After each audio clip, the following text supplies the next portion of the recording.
Jose Protasio Rizal Mercado y Alonso Realanda was born on June 19, 1861, in the Laguna province of the Philippines. He grew up to have an educational record as impressive as his name, but he is remembered for his efforts and dedication to the reformation of the Philippines. In this video, we will explore the life of one of the most revered figures in Philippine history. The Spanish still ruled the Philippines when Rizal was born in 1861. Rizal came from a relatively wealthy family of prosperous farmers. While his mother was Chinese and his father was Filipino, Rizal also had Spanish and Japanese ancestors.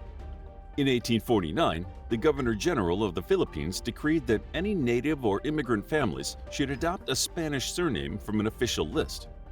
Rizal's family name of Lamco was changed to Mercado, and subsequently, his father changed his name to Rizal at the suggestion of the provincial governor and family friend. When Rizal enrolled at the Ateneo Municipal de Manila, he dropped his last three names, on the advice of his brother Paciano Rizal Mercado, becoming Jose Protasio Rizal. Jose's brother was 10 years his senior and became involved in subversive political ideas after three friars he was close to during his studies were executed. In 1872, 200 Filipino workers and troops attempted an uprising. While the initial event was quickly crushed, the Spanish used the incident to clamp down on anyone who had ideas about governmental reforms. Several Filipino intellectuals were arrested, and many faced life imprisonment. 3 Filipino Catholic priests, amongst others, were publicly executed, although their connection to the uprising was never fully explained. This act made martyrs of the murdered priests and turned many people, including Paciano, to the cause of Filipino nationalism. After expressing his feelings of injustice regarding the executions, Paciano was prevented from completing his education by the school's authorities. Frustrated, he returned to his family's farm to concentrate his efforts on the family business. When Rizal enrolled in Ateneo de Manila, the name change suggested by Paciano enabled him to distance himself from any untoward attention that he may have received should he have been associated with his brother. Rizal flourished in education. He grew proficient in languages, won multiple prizes for his literary talents, and graduated from university, receiving a Bachelor of Arts with the highest honors.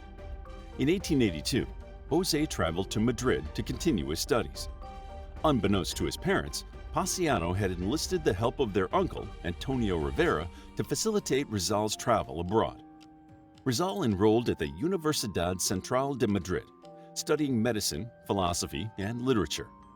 While in Europe, he was exposed to a more liberal attitude, and probably inspired by his brother's objection to the harsh rule of the Spanish colonists, Rizal began to commit himself to inspiring governmental reform in his home country. Amid a growing sense of Filipino identity, Rizal quickly became the leader of a community of other Filipino students studying in the Spanish capital. His first foray into publicly expressing political ideas was in the newspaper La Solidaridad. La Solidaridad was founded in Barcelona by Filipino journalist Graciano Lopez Haina. The publication promoted the need for religious and governmental reforms in the Philippines and became the voice of the propaganda movement. One of the issues that the propaganda movement highlighted was how the Philippines were kept from integrating with the colonialists. Public education had only been introduced to the Philippines in the 1860s, and even then, it was controlled by the Roman Catholic Church. Only a small portion of the Filipinos who went to school could write or read Spanish, and even fewer spoke it. In 1887, Rizal published his first novel. Originally titled The Social Cancer, the book was released as Noli Me Tangere, or Touch Me Not. In the novel's dedication, Rizal explains that the novel's name comes from a type of cancer that affected those afflicted so intensely that they could not bear to be touched. He felt that his country was suffering from a similar misfortune. Although the book's plot is entirely fictional, its historical backdrop exposed the corruption and brutality of the Spanish rule of the Philippines. Noli Me Tangere, written in Spanish, tells the story of Crisostomo Ibarra. The novel begins at a welcome party for the main character as he returns to the Philippines following 7 years of studying in Europe. Crisostomo's father passed away before his son's return, and Crisostomo discovers that he died in prison after accidentally killing a tax collector. He also learns that his father was falsely accused of other crimes by a Catholic priest, Father Damaso. Throughout the story, Crisostomo suffers at the hands of the priests, who interfere with his education, attempt to kill him, and insult his heritage. Ultimately, Crisostomo is framed for a rebel attack orchestrated by another priest, Father Salvi, and is reported to have died when attempting to escape from jail. The book was heavily critical of the Catholic Church and its role in aiding the Spanish colonialists. As the story rang true to many Filipinos, it sparked a movement for independence in the Philippines. However, the authorities soon banned the novel, and anyone caught reading it faced punishment. In 1892, Rizal returned to the Philippines. Determined to bring about reform without violence, he founded the Liga Filipina on July 3rd in Manila.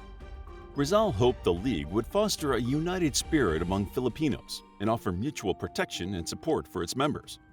However, Rizal was deported to Dapitan after subversive pamphlets were found in his sister's suitcase, and he remained in exile for 4 years. Rizal made the most of his time in exile. He practiced ophthalmology, recorded examples of local flora and fauna, and built a school where he taught. He also planned improvements for the town and built waterworks. During this time, Rizal lost touch with the independence movement. If the Spanish hoped that the death of Rizal would kill the nationalist movement, they could not have been more wrong. Rizal's murder added fuel to the revolutionary fire, and Rizal became a martyr for the cause. Just 2 years after his untimely demise, Rizal's beloved homeland was free of Spanish rule. The Philippine archipelago declared its independence on July 12, 1898.